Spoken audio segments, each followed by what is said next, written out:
Boa noite mais uma vez, obstinados e obstinadas da educação superior brasileira, empreendedores educacionais. Antes de passar a palavra para o nosso palestrante, Arthur Igreja,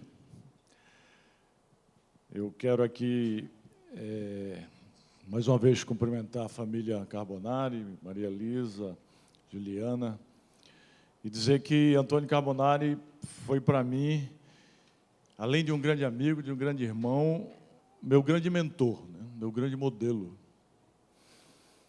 Vocês sabem que no livro Código Secreto da Riqueza, eu escrevo sobre as 12 chaves que me tiraram de um estágio de pobreza extrema para poder superar obstáculos, adversidades e conquistar coisas na vida.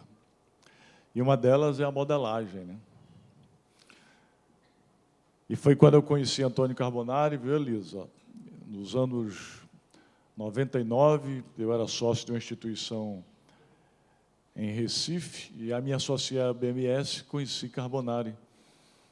E usando a outra chave que eu acho de extrema importância na vida de todo empreendedor educacional, que é a chave do networking, das conexões, eu comecei a servir Carbonari, porque o network é a arte de ser interessante sem ser interesseiro. Você primeiro tem que ajudar, tem que servir para depois receber algo em troca. E aí Carbonari passou a gostar de mim, e eu dele. E nos transformamos em grandes amigos, em grandes irmãos. E eu comecei a modelar Carbonari. E Carbonari disse, eu vou trazer um fundo de investimento para a minha empresa. E eu aprendi com Carbonari modelando ele. Ele trouxe, depois eu fui e trouxe também. E aí Carbonari disse, eu vou abrir capital na Bolsa de Valores, né, da minha empresa. Algo estranho para uma empresa educacional. E eu modelei Carbonari, aprendi com ele. Ele demorou muito mais tempo porque eu aprendi tudo com ele, eu estava junto dele. Então a chave da modelagem é extremamente importante na vida da gente. E Carbonari foi modelo, orientador, mestre, mentor, amigo e grande irmão. Então, muita saudade, viu, Elisa? Muita saudade. E agora a gente vai ouvir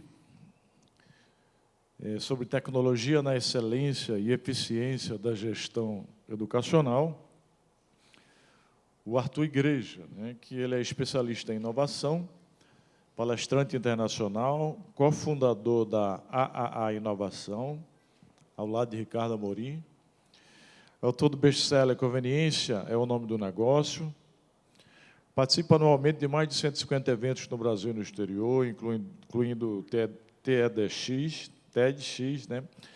Também é comentarista frequente em veículos como a CNN Brasil, Globo News e Rádio CNN, CBN. Possui formação executiva internacional pela Georgetown University, o ESAD, Fundação Getúlio Vargas, Harvard University e University of Cambridge. Então, com a palavra, Arthur Igreja.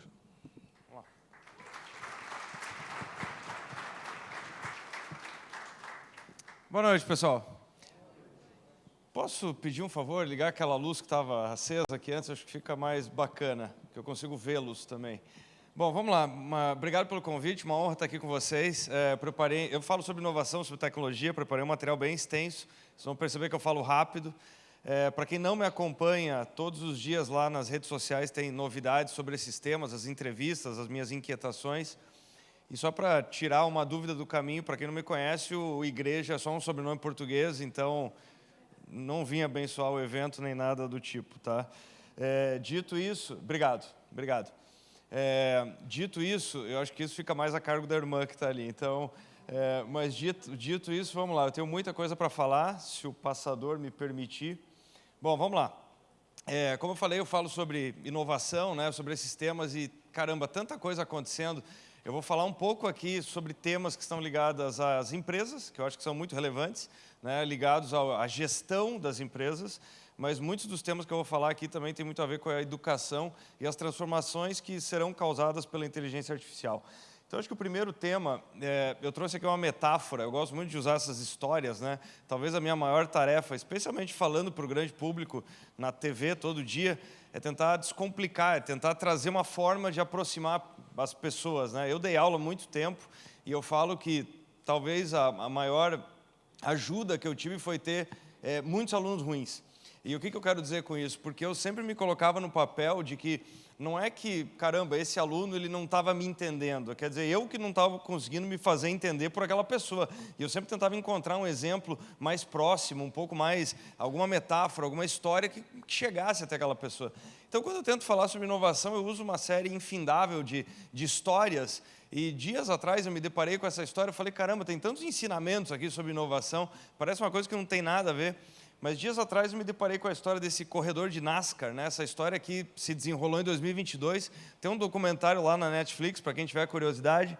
Mas é um pouco do que acontece quando nós vivemos grandes transformações, né? E esse olhar muito inovador, né? Então a história que eu vou contar aqui é desse piloto chamado Ross Chastain. E o que aconteceu lá foi o seguinte, deixa eu... Mais uma vez, eu não sei se eu estou muito longe aqui, mas por alguma razão não está... Ah, é aqui que está a house. Deixa eu ver se chegando mais aqui eu consigo ter mais sucesso. Eu acho que aqui está melhor. Bom, vamos lá. Deixa eu dar o panorama do que estava acontecendo com ele, para vocês entenderem a cabeça desse cara. O que estava acontecendo aqui era o seguinte, penúltima corrida de 2022, e lá na NASCAR o que acontece é o seguinte, não é um campeonato como o da Fórmula 1, que simplesmente você disputa todas as corridas e acumula pontos. Eles correm até a penúltima corrida e aí classificam só os 10 primeiros. Só que ele precisava de um resultado nessa penúltima corrida. Então, só deixa eu mostrar um vídeo rápido aqui para setar o tom do que estava acontecendo. Last season, Ross Chastain was in a position on the last lap of the final race before the championship race, and he was outside of the threshold to qualify for the championship race. If you don't advance to Phoenix, you're not racing for a championship. 1 lap to go! Ross is running 10th on that final lap. Então imagina só o cenário dele, né? Para ir para a última corrida, para tentar ser campeão, ele tinha que estar entre os 5 primeiros, ele entra na última volta em 10º. E ele pede para a equipe quantas posições faltam. A equipe fala, faltam 5. Imagina, uma volta. Eles tinham corrido 499 voltas. A volta número 500, ele tem que ultrapassar 5 pessoas. Quer dizer, absolutamente impossível, né? E aí acontece o seguinte, dá uma olhada. At that point, you've had your chance, and at lap 500, the gate shuts. So what do I have to lose? I'm out. And I just picked a spot on the wall, aimed right for it, and never questioned it. É exatamente o que vocês escutaram aqui. Então ele falou o seguinte, caramba, 499 voltas, falta uma volta, eu preciso de 5 posições. O que eu tenho a perder? Eu não tenho absolutamente nada a perder. E não sei se vocês perceberam a frase dele, mas ele falou o seguinte, como eu não tinha nada a perder, o que eu fiz foi, eu mirei num ponto da parede, vocês escutaram certo, eu mirei num ponto da parede, tá? O que ele decidiu fazer foi isso daqui. Vocês estão vendo aqui, então ele decidiu bater o carro. Você fala, pô, mas o que esse maluco decidiu fazer, né? O que ele fez foi o seguinte, aqui tinha os 4 carros que ele tinha que ultrapassar, ele decidiu mirar num ponto certo da curva, bater, e aí deixa eu mostrar para vocês o que aconteceu. He matted the gas as hard as he could press it to the floorboard. He steered his car into the wall and rode the wall all the way around the racetrack. Chastain did a video game move, put the car against the wall wide open all the way around turn 3 and 4. He went from 10th to 5th place. I have never seen anything like that before in my life. Bom, o resumo da história foi o seguinte, ele bateu o carro, só que enquanto os outros estavam freando para fazer a curva, como ele bateu o carro, ele só ganhou velocidade centrífuga lá na curva, em 2 curvas, ultrapassou os caras e se classificou. Deixa eu mostrar a reação da equipe quando viram o que ele tinha feito. O que aconteceu foi isso aqui, ó. That is why Justin Marks hired that guy right there. What came into my mind was, is it legal? You know, was I hallucinating or did it actually happen? His crew chief, his team owner, didn't know he was going to do this. It's a Hail Mary, but it's the Hail Melon because it's Ross Chastain. E aí, o que eu acho que é o seguinte, um tema ligado à inovação é que nós podemos debater inovação sobre vários ângulos, mas tem tantas coisas que chegam, e aí eu gosto dessa frase, eu uso ela há alguns anos, que é o seguinte, a inovação muitas vezes ela pede desculpa, mas raramente ela pede licença. Então não é um movimento muito comportado, sabe? Não é um movimento de tipo, algo muito estruturado, é mais ou menos o que ele fez. E aí tem um outro aprendizado que eu acho que é interessante, Perceba que o chefe da equipe dele não sabia. E no documentário, o que eles falam ali? Ele fez um movimento de videogame. Por quê? Porque ele treinava isso no videogame. Por isso que ele sabia o ângulo certinho que ele tinha que bater na parede. Obviamente, depois que ele fez isso, esse movimento foi considerado ilegal. Desde 2023, não pode bater na parede para ganhar uma corrida. Mas, enfim, dito isso, é por isso que eu falo que a inovação ela pede desculpa, mas ela não pede licença. E aí, muitas vezes, só deixa eu fazer um preâmbulo aqui. Quando eu estou falando sobre inovação é muito curioso, porque se você conversar com 10 pessoas, é uma daquelas palavras que são exaustivamente usadas, ela está até desgastada, eu diria, mas é muito curioso que todo mundo fala sobre inovação, só que se você pegar 10 pessoas, e essa questão do consenso, da semântica, ela é muito importante. Se você pedir para 10 pessoas o que é inovação, todo mundo jura que sabe, e eu já fiz esse exercício incansáveis vezes, você obtém 10 definições diferentes. E é muito interessante que normalmente as pessoas estabelecem um proxy com tecnologia. Não, inovação é aumentar o nível tecnológico. Não, inovação é mudar o método e conseguir resultados melhores. Ninguém disse que envolve tecnologia por definição. Se você parar para pensar, ele conseguiu um resultado melhor, a tecnologia não teve aumento, ele estava com o mesmíssimo carro, só que ele encontrou uma nova forma de fazer as coisas. E, por vezes, a inovação passa, pasmem, inclusive por diminuir o nível de tecnologia empregada em alguma coisa. Eu já passei por N situações, e eu normalmente escrevo sobre isso, enfim, tem N situações, eu exemplifico com um café lá em Curitiba, onde eu moro parte do tempo, em que, puxa vida, lá tem um café super compacto, um modelo de café compacto. Um dia eu chego lá, tem 2 seres humanos atrás do balcão, ninguém consumindo. Eu cheguei lá e falei, eu gostaria de um expresso. A pessoa falou, não é assim. Eu falei, mas como que não é assim? Ela falou, não, você tem que pedir no tablet, não é comigo. Você não fala comigo, você fala com o tablet. Então eu fiquei pensando, caramba, 2 seres humanos, um balcãozinho minúsculo, eu não consigo falar com a pessoa, porque eu tenho que seguir o protocolo do tablet. Ali é uma tecnologia que, visivelmente, ela está exagerada, sabe? Não precisa, num tamanho de lugar daquele. Mas voltando, então as pessoas, elas confundem muito isso. Inovação é a tentativa, é o método, é encontrar uma solução melhor. Por vezes, a tecnologia é o único caminho para que você consiga habilitar aquilo. Então, tem uma coisa que eu costumo dizer que é o seguinte, tecnologia não é definição de inovação. E, por vezes, ela é usada de uma forma muito atrapalhada, né? Um exemplo também que aconteceu no ano passado, Apple, empresa brilhante, vai lá e lança aquele Apple Vision Pro, aquele capacete lá de $3.600, né? E eu fiz quase 100 entrevistas à época e pediram para mim o seguinte, tecnologicamente, o que você achou? Eu falei, brilhante, é incrível, nunca vi um device parecido com esse. A segunda pergunta é, então será um sucesso e venderá muito? Eu falei, não corre esse risco, vai ser um fracasso. Como de fato foi, a empresa nunca mais falou desse dispositivo. Agora, parecia um paradoxo, e quando me perguntavam, mas por que você está tão convicto que não vai vender? Eu falei, porque tecnologicamente é um feito.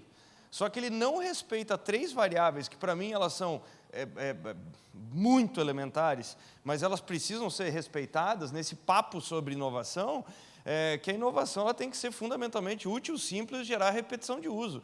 Então, o problema do Apple Vision Pro, e nós temos que usar isso como filtro nas nossas empresas, é que é o seguinte, tem uma nova tecnologia. Não pode ser aquilo que os americanos chamam de shining lights. Não pode ser simplesmente uma luzinha que pisca. Então é uma nova tecnologia. Tudo bem, mas essas perguntas são fundamentais. Por exemplo, o caso do Apple Vision Pro. Eu não consegui responder até hoje.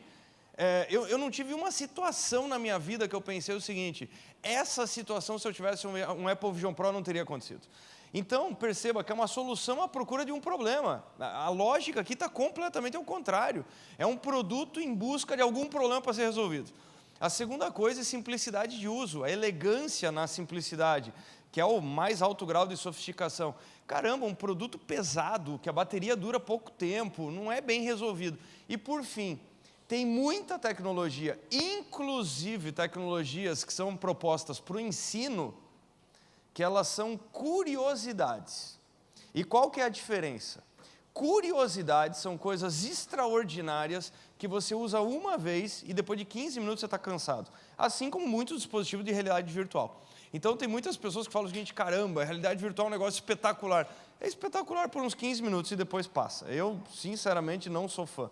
Mas, enfim, então o que eu quero dizer é o seguinte, inovação, no final das contas, é o impacto do antes e depois. Por isso que eu falo que se você pegar esses 3 atributos, tem coisas muito aborrecidas na nossa vida, e eu acho que é essa mentalidade que nós temos que ter um pouco mais nas empresas, que não é só buscar... O que eu, assim, de 2015 para cá, o tema da inovação disruptiva ficou super em alta. Então, nós tínhamos que ter o chamado moonshot thinking. Nós tínhamos que buscar projetos ultra disruptivos. Se nós não destruirmos o nosso negócio, alguém destruirá no nosso lugar e tudo mais. Sinceramente, para 90 e tantos % das situações, isso é uma bobagem completa. Até porque as histórias sobre inovação, elas são contadas de uma forma que você tem um recorte que é absurdamente tendencioso. O que eu quero dizer com isso? Aquela narrativa com aqueles chavões da inovação, a Netflix surgiu do nada e quebrou as locadoras. Do nada, ela nasceu como uma locadora. Daí ela simplesmente fazia envio pelos correios. Essa história, o Spotify tomou de assalto a indústria do áudio, etc, etc. Pô, se você lê como de fato aconteceu, não tem absolutamente nada a ver com isso. Então, essa história do nada e da disrupção são temas que me incomodam, sabe? Por isso que nos últimos anos, eu só estou chamando a atenção, porque nos últimos anos a inovação incremental ela perdeu força.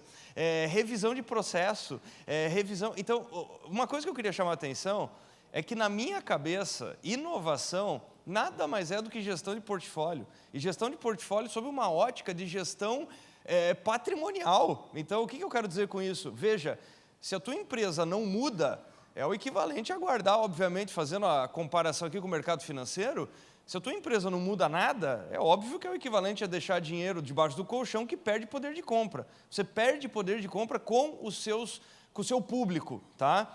Agora, a inovação ultra disruptiva é o equivalente a simplesmente aportar o seu patrimônio só em criptomoedas.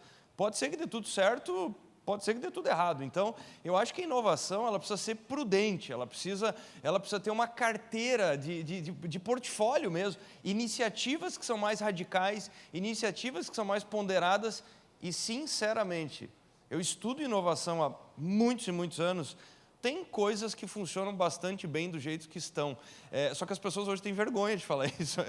Parece também mais uma coisa curiosa. Bom, dito isso, vamos lá, vamos para a segunda parte. A segunda parte, obviamente, e aqui, mais uma vez, eu preciso fazer essa explicação, que eu vou tratar desse tema transitando sob o olhar empresarial e depois focando em temas ligados diretamente à educação, tá? Eu acho que o primeiro tema é o seguinte, por que nós estamos falando tanto sobre isso? Porque, de fato, é a terceira camada, e pare para pensar sobre alguns paralelos interessantes, né? Por exemplo, a internet completou no ano passado 30 anos no Brasil, ela chega aqui em 95. Ela funcionava nos Estados Unidos desde 89, nós tivemos um gap de 6 anos para ter internet no Brasil, internet para civis, né? Quando nós tivemos a segunda revolução, que foi da mobilidade, o iPhone é lançado em 27 de janeiro de 2007 e chega no Brasil 6 meses depois. Então, de 6 anos, caímos para 6 meses. O que acontece agora com a OpenAI e com o ChatGPT? O Brasil se torna o terceiro país no mundo que mais usa inteligência artificial, que as pessoas mais exploram o uso e mais testam. Estou falando na pessoa física, né? Então, a IA, ela, assim como tecnologias como a internet e como a mobilidade, existe um antes e depois pelo que ela habilita. Então, o modelo de negócio, não adianta você falar sobre, por exemplo, EAD, sem que você tenha boa conexão. Não existe, veja, não é coincidência o fato de você ter o lançamento de smartphones em 2007 e empresas como Uber, Airbnb, iFood e tantas outras, DoorDash, terem sido criadas em 2008. Por quê? Porque sem aquela tecnologia não adianta falar em modelo de negócio da ociosidade, compartilhamento, plataformas, prosumers e tantos outros conceitos. Eles são consequência daquele ecossistema. Só que aí o que nós temos que entender em 2026? As consequências desse ecossistema chamado inteligência artificial, que está longe de ser a história de fazer texto e imagem. Isso aí é uma bobagem, isso aí é uma coisa muito pequena. Então, o que eu queria tentar esclarecer é 2 pontos importantes, para começar o nosso papo, tá? Sobre empresas, escalabilidade, que é um dos grandes temas desse nobre evento aqui. Pessoal, pensando sobre IA, dias atrás, eu me lembrei do Robert Solow. Para quem não lembra, economista, ganhador do Prêmio Nobel em 87. Em 87, o Robert Solow, ele fez uma crítica que era muito pertinente. Ele falou o seguinte, olha, está todo mundo falando sobre computação, sobre computadores, digitalização. Curiosamente, eu não estou vendo nenhum índice de produtividade aumentar. Então, é uma tecnologia incrível, mas e cadê o número, né? Cadê a entrega? Por favor, me acompanhe nesse exemplo. O Robert Solow estava imensamente correto. Pelo seguinte, imagine que eu vou me dedicar a fazer um artigo, tá? Então, se eu sento para fazer um artigo e eu estou usando papel e caneta, digamos que, hipoteticamente, no artigo que eu vou me debruçar, eu leve 120 minutos. Aí você fala o seguinte, não, mas tecnologia empodera a pessoa. Muito que bem, então você me dá uma máquina de escrever. A máquina de escrever, ela me poupa tempo, sem dúvida, o fato de fazer a escrita. Mas de 120 minutos que caia para 90, tá? Aí você fala, pô, Arthur, mas vá para o computador. O layout do teclado, os ganhos começam a se tornar marginais. O layout do teclado é igual, a tecla é mais leve, e, sinceramente, se eu errar, eu consigo corrigir imediatamente, e eu tenho Ctrl+C, Ctrl+V. Salvo isso, não muda nada. Ao ponto que hoje os jovens olham uma máquina de escrever e acham interessante, porque é um dispositivo em que você digita e já imprime, né? Um negócio disruptivo, né? Para dizer o mínimo. Mas voltando, onde é que eu quero chegar com isso? Tá bom, com o computador de 90 minutos eu caio para 83 minutos. Aí você fala, pô, mas tivemos a mobilidade, tudo bem, e eu com o smartphone, o que acontece com a minha produtividade? Ela cai. O teclado é pior, a tela é pior, eu tenho notificações, redes sociais, distrações, eu não entrego esse artigo nunca mais. E perceba que até hoje tem questões que nós usamos a palavra, eu preciso sentar para resolver isso. Por uma questão de design e usabilidade, não adianta. Por exemplo, planeje férias no teu smartphone, é um inferno. No computador ainda funciona melhor. E tem uma série de coisas que funcionam melhor no computador. Então, onde é que eu quero chegar com isso? Esse deslumbramento, por vezes ele está errado. E aí, com o smartphone a minha produtividade cai, só que aí que eu queria chamar a atenção. A IA, ela causa um problema, quer dizer, são dois problemas, nas empresas, que é o seguinte, o que o MIT fez no ano passado? O MIT fez um grupo controle, tá? Então pegou esse grupo de pessoas aqui e falou o seguinte, você não pode usar IA. E deu uma série de tarefas para as pessoas fazerem. Então o primeiro deles, não por acaso, escreveu um artigo. Uma pessoa fazendo um artigo sem IA hoje, ela leva 80 minutos, esse grupo controle do MIT. O segundo grupo podia usar IA para fazer a ideação, o draft, correção, etc, etc, etc. Tempo médio, 25 minutos. Pois bem, tem dois problemas aqui. O primeiro problema é o seguinte, essa empresa aqui não será capaz de competir com essa. É tão simples quanto isso. Isso aqui é a última linha, é margem líquida. Isso aqui nem margem bruta, isso aqui é margem líquida. E eu estou falando aqui do ponto de vista muito frio dos negócios. Uma questão é que esse tipo de evento, ele é silencioso. Perceba, por exemplo, a instituição A, ela está usando isso aqui pesadamente nos seus processos internos. Não é algo que aparece para o público. É diferente de você falar o seguinte, temos uma nova plataforma, temos um novo aplicativo, temos um sei lá o quê, que é algo que é visto pelo mercado. Isso aqui acontece nas trincheiras. Só que o segundo problema, as pessoas simplesmente ainda estão olhando o seguinte, então quer dizer que de 80 cai para 25, cada indivíduo fica mais produtivo. Não, a questão não é essa. A questão é que a IA, além de romper a limitação da produção de um ser humano, ela rompe a produção de N seres humanos. O que eu quero dizer com isso? Se você falar o seguinte, pô, gostei dos artigos do Arthur, então ele entregava artigos em 80 minutos, agora o Arthur 2.0 entrega em 25, mas se eu quero 10 artigos, eu preciso de 10 pessoas. Não, porque agora eu posso treinar agentes de IA que se assemelham ao meu estilo, etc, etc, etc. Eu posso unitariamente ser muito pior do que 80 minutos, treinando esses agentes, eu sou capaz de coordenar 50 agentes. Então, eu tenho duas quebras. Eu tenho a quebra do indivíduo e da escala do trabalho que essa pessoa faz. Então, nós começamos a ver alguns efeitos que são o seguinte, esse descolamento do ritmo do ser humano para o ritmo do que como o trabalho acontece. E aí, como eu falei para vocês, por favor, pensem nessa lógica na administração do negócio, nos processos de suporte e apoio. Porque muitas vezes a pergunta que eu recebo é, como é que a tecnologia impacta a atividade fim? E aí tem até um corte de um podcast lá nas redes sociais, que dias atrás me pediram para falar sobre impactos da tecnologia na produção de cimento. E eu falei, uma coisa que eu preciso tranquilizá-los é que cimento, até segunda ordem, continuará a ser...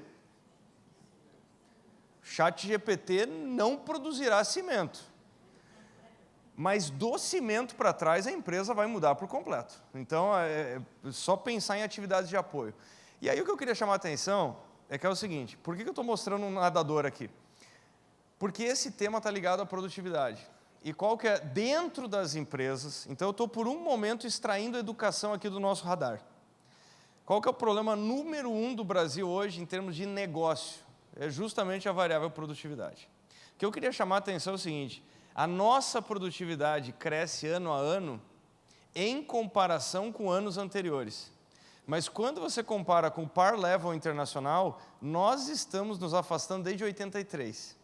O que eu quero dizer com isso? Se você pegar a produtividade de uma empresa brasileira, ela é de tal maneira inchada, e até por questões que vocês conhecem, tributárias, governamentais, etc., etc., mas a questão é o seguinte, se você pegar, por exemplo, o mais alto nível de produtividade, que é o padrão americano, a China hoje não é que alcançou a velocidade dos Estados Unidos, eles reduzem esse gap a 3,5% ao ano. O nosso gap de produtividade, ele cresce 0,4% ao ano. Então, nós ficamos aparentemente mais tecnológicos, mais velozes, mais produtivos, mas é uma sensação de autocomparação. E aí, por que eu estou mostrando essa imagem? Porque não tem nada melhor do que o esporte de alta performance. Não tem nada melhor do que isso. Porque não adianta ser o melhor do bairro. A questão, quando um atleta vai competir internacionalmente, vai competir nas Olimpíadas, a nacionalidade dele é completamente irrelevante, é secundário. A questão é o tempo que a pessoa faz. E é por isso que esses atletas crescem tanto quando competem par level internacional. E aí, o primeiro impacto é a produtividade, então isso aqui está muito claro. Só que eu queria chamar a atenção para vários outros aspectos, um deles é o seguinte, é a redefinição de todas as tarefas, da forma como nós enquadramos as coisas. E aí eu já vou mostrar os impactos na educação.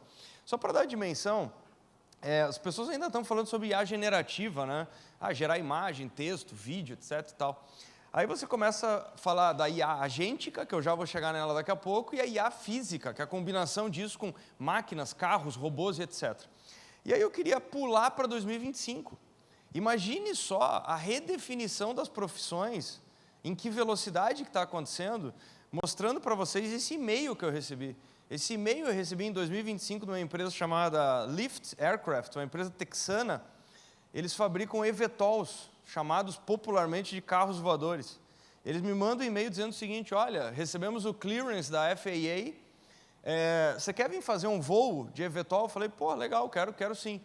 E aí eles me mandam um e-mail falando o seguinte, só que, se você confirmar e quiser fazer o voo, prepare a sua agenda, porque lembre-se, os eVTOLs, a tese anterior é que teria um piloto e 2 ou 4 passageiros. Isso avançou nos últimos anos para não ter piloto. Então, você é o piloto, né? Ou você compra um negócio desse, ou você entra em um, aluga, paga por minuto, enfim. E aí eles me mandaram um e-mail dizendo o seguinte, olha, então, já que você precisa se capacitar como piloto de eVTOL, prepare a sua agenda, porque todo o treinamento chega a durar 30 minutos. 30 minutos. E aí, lá fui eu. Dá uma olhadinha, isso daqui é março desse ano. Por favor, dá uma olhada nisso daqui. All right, seeing those motors get up to idle. And you are cleared for takeoff. Go ahead and don't forget those callbacks for me. Yeah. Excellent.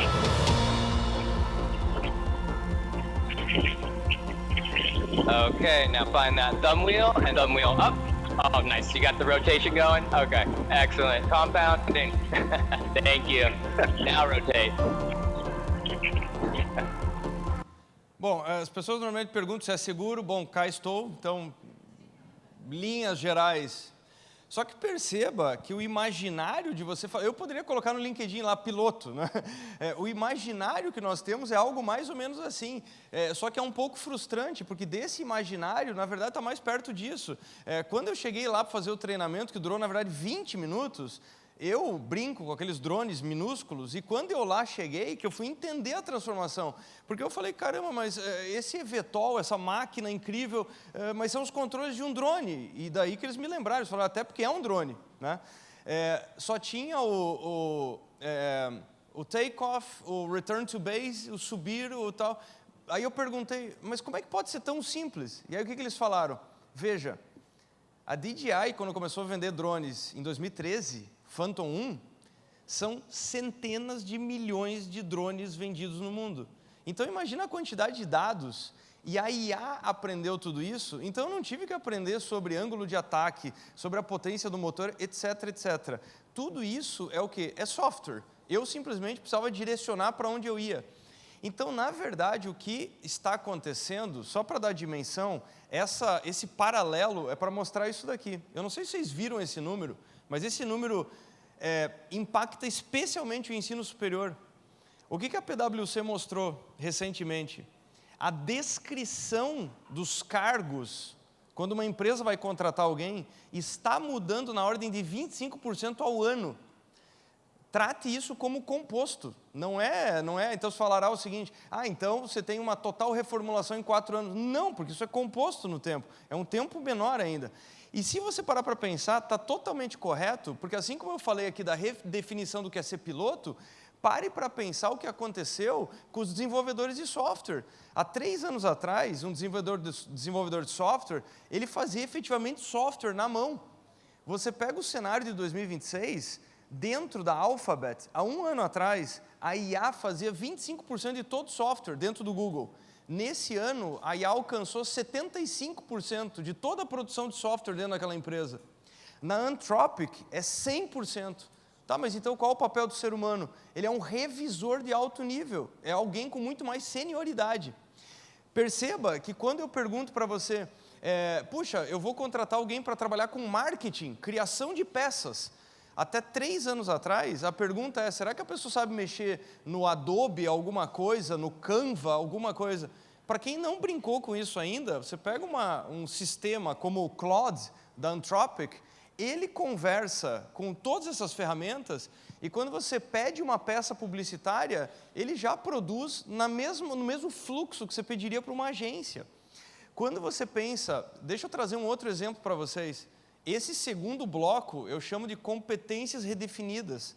Porque para pensar, quando nós voltamos para 95, Toy Story custou $35 milhões, 120 profissionais da Pixar, e esses 120 profissionais usavam exatamente 170 computadores da Sun Microsystems, 117, computadores, que tiveram 80 mil horas de computação. E sabe o que eles conseguiam fazer? 30 segundos de filme por dia. $35 milhões, 117 computadores para fazer 30 segundos por dia de filme. É isso que era o melhor que dava para fazer em 95. Aí, deixa eu mostrar um negócio para vocês. Uau, Rio de Janeiro! Vim explorar a praia de Copacabana. Olhem o mar, vamos mais perto. Boa ideia, Jesse. O que acha, chamativo? Para a próxima aventura. Incrível!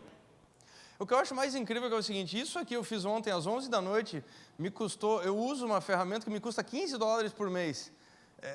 Você compara, o detalhe é o seguinte, eu não sei desenhar, eu não sei editar, eu não sou nada. Mas aspas, eu não sei nem se eu posso usar o verbo, eu fiz isso. Eu não sei se cabe, mas a questão a minha estimativa é que no máximo daqui a 5 anos nós teremos uma categoria no Oscar que vai ser o quê? Curta de animação feita por anônimo. Então, o que está acontecendo aqui é uma mudança nas competências que nós ensinaremos, que é uma coisa brutal. E, para além disso, você começa a olhar esse report da própria Anthropic.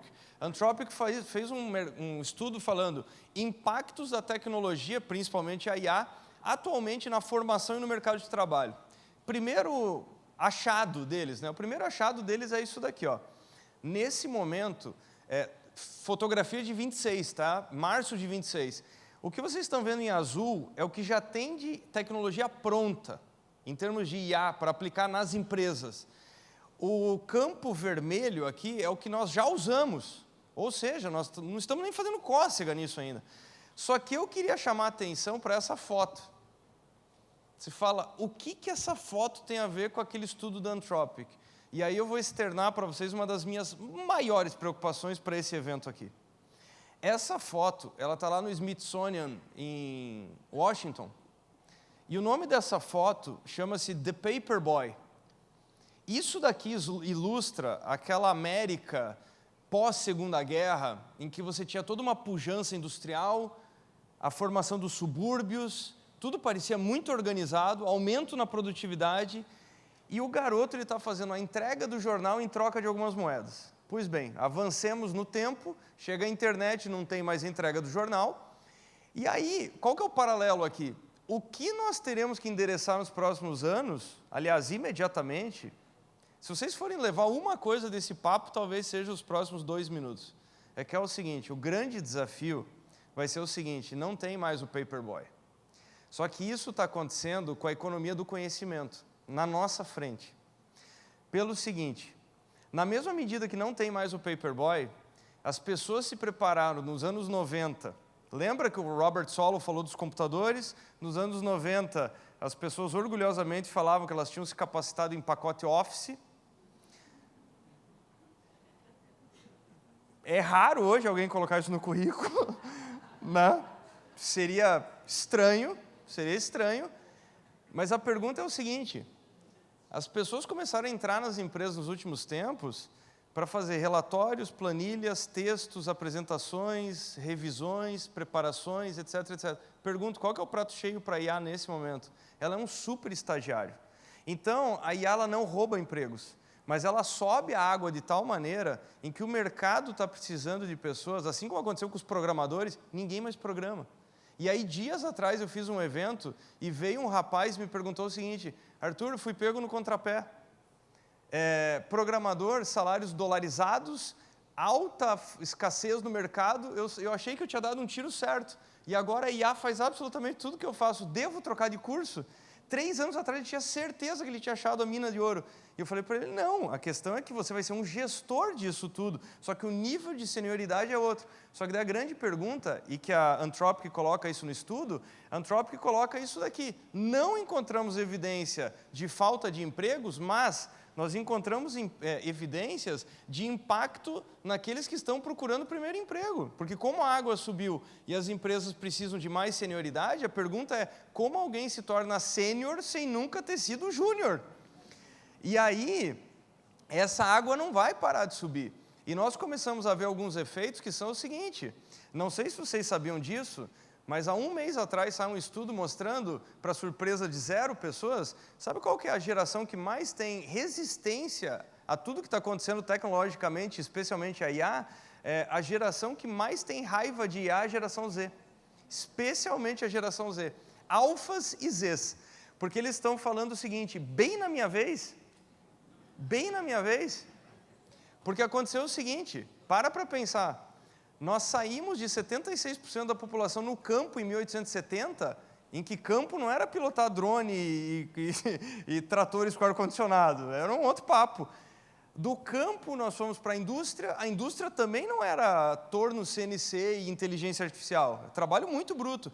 Dali nós fomos para a economia de serviços, da economia de serviços nós fomos para a economia do conhecimento, e aí que era a promessa do ensino superior, onde nós teríamos empregos com ar-condicionado. E agora chega uma tecnologia que são os tratores, a eletrificação e as máquinas, não da memória, que é o que aconteceu nos últimos 25 anos. Nós terceirizamos a nossa memória nos últimos 30 anos. A internet ela só fez isso, você não lembra de nada, porque você não precisa. E uma das preocupações que eu tenho, sabe qual é? Dá uma olhadinha nisso daqui. Gen Z, absolutamente com raiva de IA, e aí eles começam a ter um movimento muito interessante, que é o seguinte, eu não sei se vocês sabem disso, mas o pico de uso de redes sociais foi em 2022. E por que está em queda? Puxada pela geração alfa e Z. Existe um movimento que está sendo muito estudado agora, chamado anemoia. Para quem não conhece o termo, anemóia é o saudosismo daquilo que não se viveu. Então, essa garotada, eles gostariam de ter um mundo sem IA. Então, nós temos que prepará-los para isso, apesar de uma certa aversão. Sabe o que é anemóia? Anemóia é o crescimento de venda de vinil, são a garotada comprando Cybershot. Eu estava, no ano passado, em julho, estava fazendo um passeio na Grécia, veio um casal de jovens, e foi um negócio muito interessante, porque eles pediram para tirar uma foto. E aí eles chegaram e falaram assim, mas nós precisamos te explicar um negócio. Eu falei, o que foi? Nós não usamos celular. Eu falei, caramba. Aí eles me entregaram a câmera e começaram a me dar um curso de como é que usava uma câmera que não fosse um celular. E aí, gentilmente, eu tive que falar, eu estava lá. Eu sou do Antigo Testamento. Eu sou um fóssil. Então, isso eu sei usar. Mas onde é que eu quero chegar com isso? Pessoal, a minha preocupação não é o desemprego. A minha preocupação não é a desocupação. A minha preocupação é um movimento muito veloz que está acontecendo, que o Keynes estava completamente equivocado, e aqui dá para falar com segurança, porque em 1930 perguntaram para o Keynes, como é que vai ser a vida em 2030? E curioso, né? Para ele eram 100 anos adiante. 2030, no nosso caso, é semana que vem. E sabe o que o Keynes falou em 1930? Ele elencou as tarefas do cidadão comum nos Estados Unidos e ele chegou à seguinte conclusão. Ele estava certo em muita coisa, do tipo, as pessoas vão ao banco todo dia. Não irão mais, porque há de surgir uma tecnologia que elimine isso. Está certo? Só que o Keynes chegou à seguinte conclusão.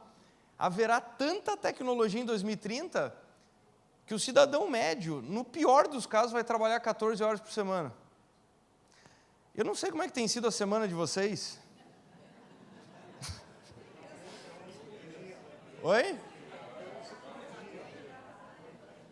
Alguém aqui na frente falou que não chega em 12. Por dia, né? 14. Não, mas brincadeiras à parte. A tese do Keynes estava errada, porque era uma tese, é essa tese que eu tenho que responder todo dia. O pessoal fala, meu Deus, mas a IA agora absorveu isso, e daí aquela tarefa... Pessoal, a ocupação e o trabalho são infinitos, não se preocupem. A promessa do e-mail era a comunicação assimétrica, e nós ficaríamos mais tranquilos. A promessa da reunião remota é que não teria o trânsito, e aí se faz reunião 24 horas. Tá? Mas, enfim, voltando... A minha preocupação não é a desocupação e o desemprego. A minha preocupação, sabe qual é? Digamos que 5 anos atrás eu chegasse no Rio de Janeiro, por favor. 5 anos atrás eu chegasse no Rio de Janeiro para abrir uma padaria. Aí eu falo, eu preciso divulgar essa padaria. 5 anos atrás eu contrato uma agência de marketing e falo, como é que vocês podem me ajudar? Não, olha, nós cobramos X mil reais e nós criamos 10 imagens por semana para você publicar no seu Instagram. Pergunto para vocês, quanto vale alguém criar 10 imagens em 2026? Quanto isso vale em dinheiro? A resposta é 0. Então, a minha preocupação não é a desocupação. A minha preocupação é continuar fazendo coisas que já não valem praticamente nada. E aí, caminhando mais adiante aqui, inquietações que eu tenho. Toda essa tecnologia, como eu falei, nós terceirizamos memória nos últimos anos. Só que agora isso chegou no processo cognitivo. E aí uma das coisas que me incomodam profundamente é quando as pessoas falam o seguinte, eu não sei porque eu aprendi Bhaskara, dito pela pessoa que aprendeu.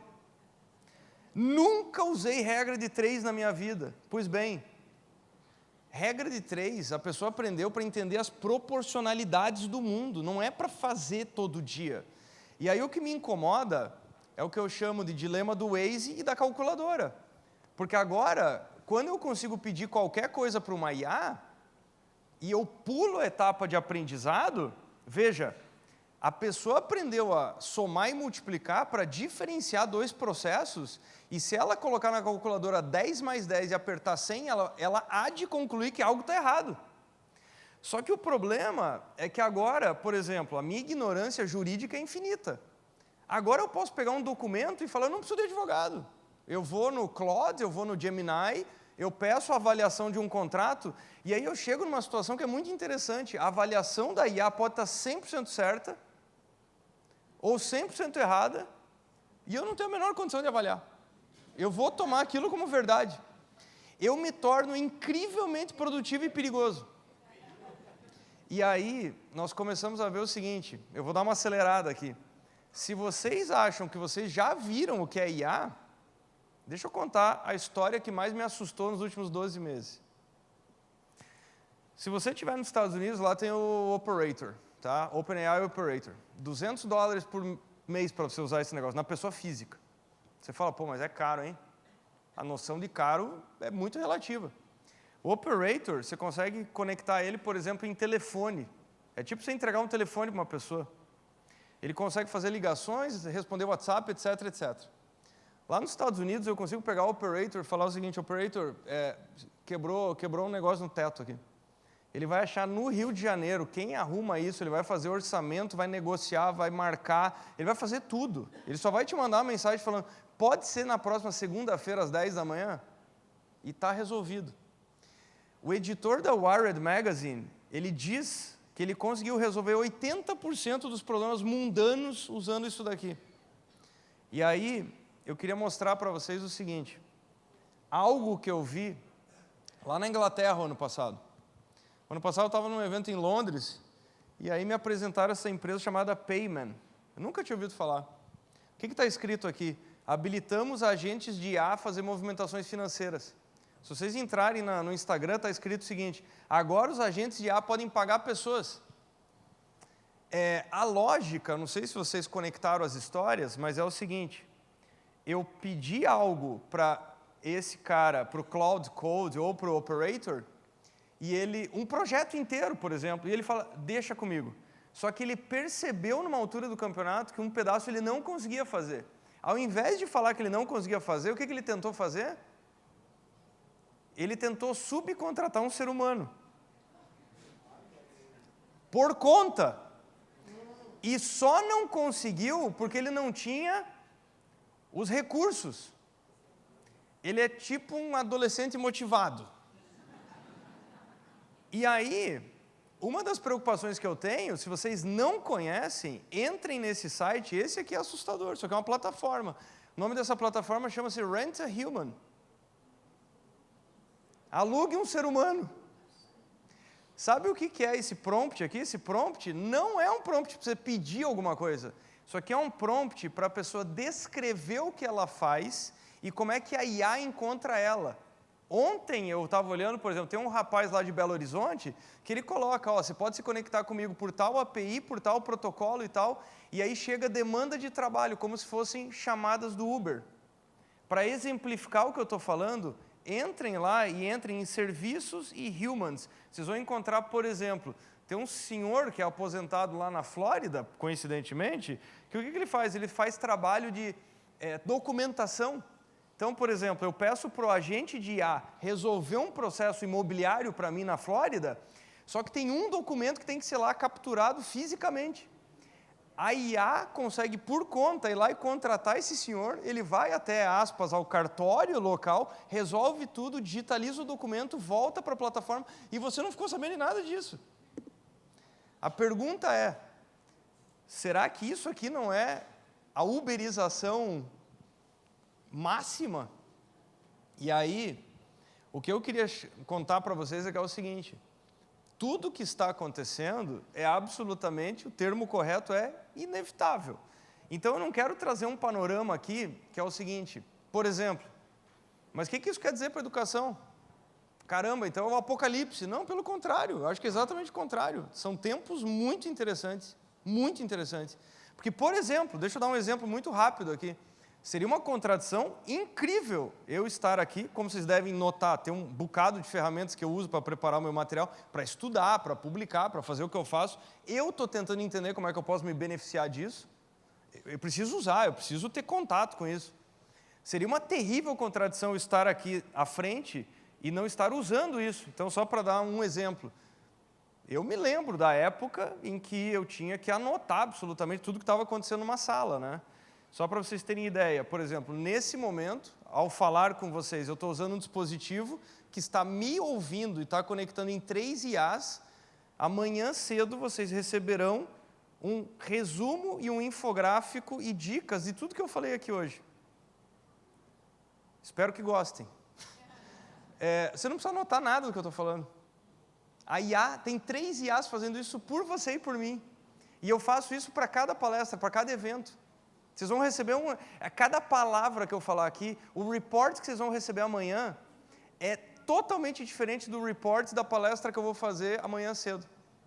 Então, pessoal, quando você para pensar nisso, a possibilidade de geração de material, a possibilidade de hiperpersonalização, se você olhar, por exemplo, o que está acontecendo no SXSW lá em Austin, eu só queria destacar isso aqui antes de fechar, eu estou nos meus últimos minutinhos aqui.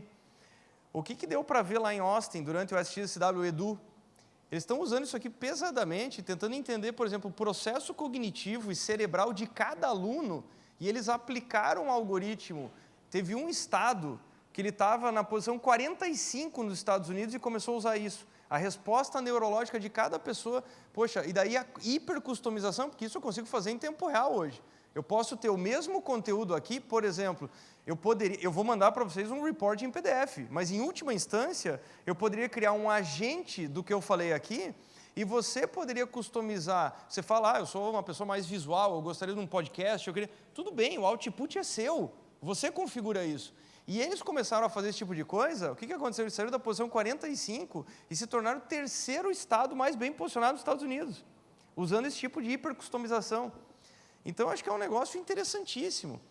E aí, para não estourar muito tempo, preocupações que eu tenho. Algumas das preocupações são, tudo isso não levar em conta, obviamente, os aspectos humanos. Por isso que eu continuo gostando muito daquela frase. Tem uma frase que diz o seguinte: a tecnologia mais e mais, ela parece fazer coisas que são ou mágica ou são coisas divinas, dado o tamanho da surpresa que nós temos, mas tudo isso convive com instituições medievais e o nosso cérebro paleolítico, que não teve upgrade. O que as pessoas não estão se dando conta é que o ser humano não teve upgrade recentemente, de hardware. Então, o que me preocupa é perceber, por exemplo, você pega uma das principais psiquiatras do mundo, a Esther Perel. A Esther Perel fala no podcast dela, ela é especialista em relacionamento entre casais, terapia para casais, né? E aí ela fala do assustador aumento que está acontecendo de pessoas que estão contratando ela e quando vão para a consulta é a pessoa e mais uma IA. E quando ela questionou o porquê a pessoa está se relacionando com uma IA, a pessoa com a maior naturalidade do mundo respondeu o seguinte: em geral ela concorda comigo. Vocês estão dando risada, mas é a resposta da pessoa. Perceba que a pessoa está tirando a fricção do relacionamento humano. E a segunda coisa que as pessoas afirmam é o seguinte, sabe o que é? Elas afirmam o seguinte: não mudou muito, porque meus últimos relacionamentos já eram majoritariamente pelo WhatsApp. Então, se eu recebo mensagem no WhatsApp de um ser humano ou de uma IA, grosso modo é a mesma coisa. Você tem ideia do quanto que isso é maluco? Do quanto que isso é autocentrado? E aí, nós estamos convivendo com as pessoas e passando a usar métricas da interação da tecnologia, que é o fim da humanidade nas relações. Caramba, por que a pessoa não responde tão rápido quanto um chatbot? Por que a pessoa não concorda comigo? As pessoas agora fazem perguntas na IA e a IA responde o seguinte: a sua pergunta é genial. O nome disso é redução de churn, porque você não cancele o serviço. A tua pergunta não foi genial. Lamento informar. Mas isso faz um afago no ego e a pessoa fala: meu Deus, eu sou brilhante. E a IA reconhece isso. Então, pessoal, perceba para onde nós estamos caminhando. E aqui, possivelmente, começamos a ter respostas. Nesse ano foi oficializado que, além de saúde física e saúde mental, nós estamos perdendo a capacidade de ter saúde social, que é convivência. E aí, muito mais do que fazer ginástica para o nosso cérebro, porque agora é uma era em que a tecnologia substitui não mais memória, mas cognição, eu acho que a educação vai passar fortemente por isso. Nós vamos ter que sentar com os alunos e conversar o seguinte: é por isso que você está aprendendo regra de 3. Eu estou fazendo aqui uma metáfora para qualquer coisa, porque nós seremos questionados. A pessoa vai perguntar, mas por que eu estou no primeiro semestre aprendendo isso se a IA me entrega isso em 2 segundos? Mas a questão é o seguinte, qual é a coisa mais importante na era da IA? Lembra a história que eu falei do discernimento jurídico?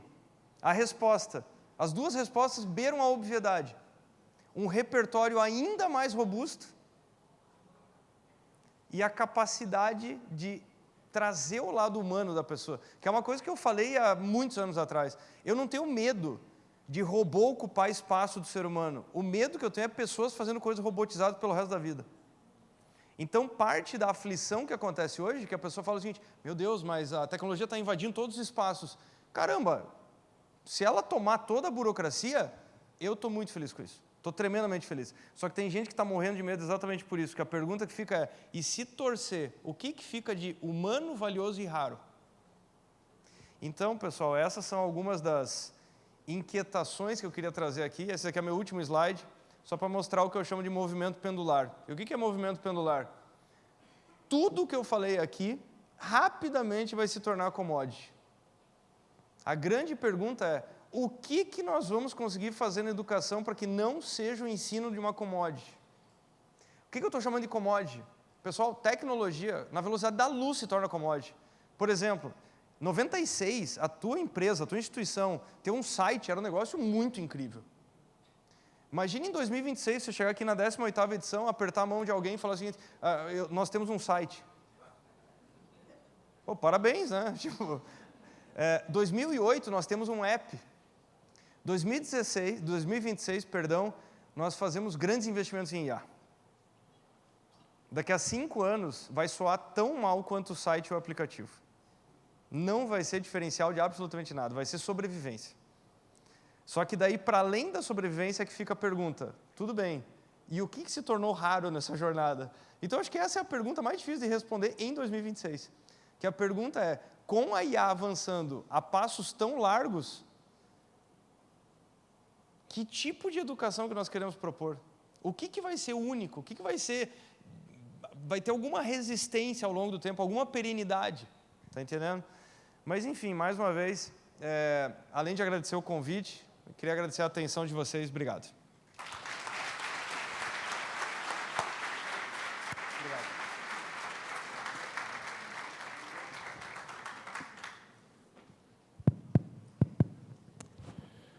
Muito boa, né? A palestra de Arthur Igreja.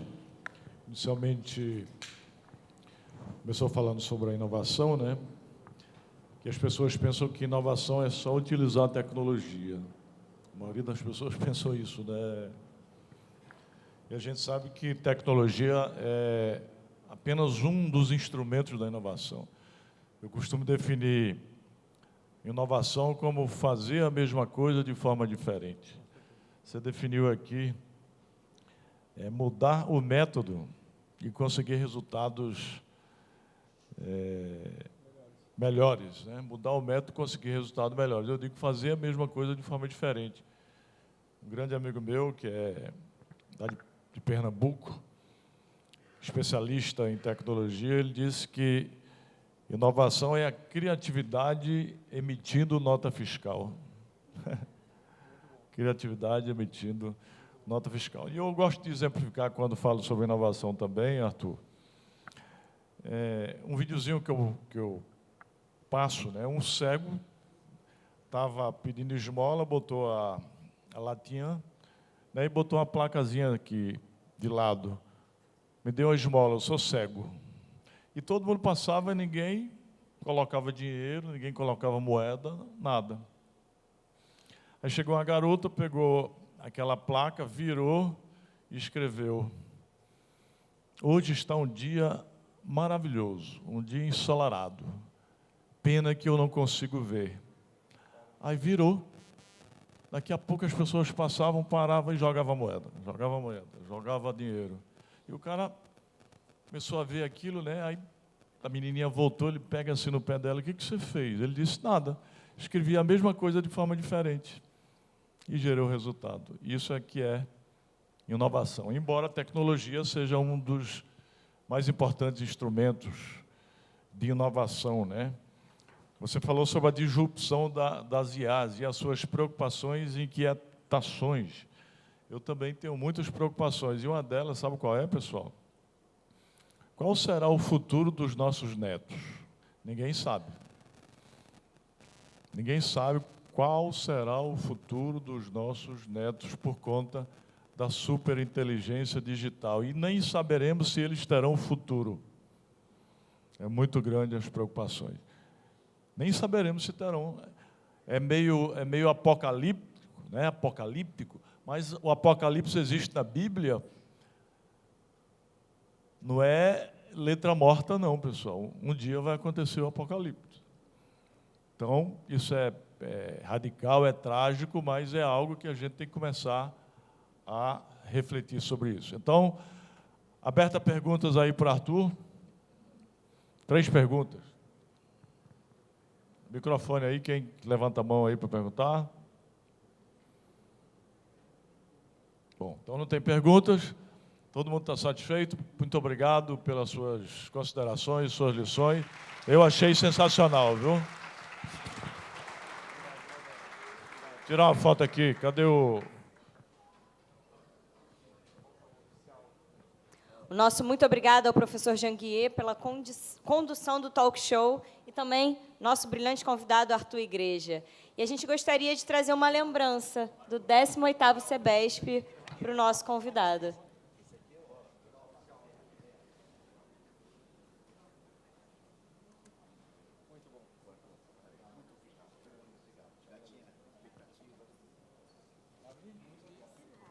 Ganhei presente também. Mais uma vez, gostaríamos de agradecer aos nossos patrocinadores, Atom, Conteúdo Edu, Crédito Ficou Fácil, Grupo DDM, Ecossistema Conecta, Encorrio, Educa Open, Elsevier, ESP Inteligência Educacional, Instituto Edux, Isaac, Jove, Medicoff, Pra Valer, Princípia, Santander e TOTUS. A ABMS já abriu as inscrições para mais uma edição internacional, a 8ª Missão Internacional Paris Experience. A delegação irá visitar instituições de grande relevância e reconhecimento mundial, com destaque para Sorbonne, Université Paris-Cité, Unesco, OCDE, entre outras organizações de referência internacional. Os interessados deverão procurar a coordenação de relacionamento institucional, então não deixem para depois, pois as vagas são limitadas. E antes de vocês irem, a gente gostaria de mostrar um vídeo sobre a nossa missão.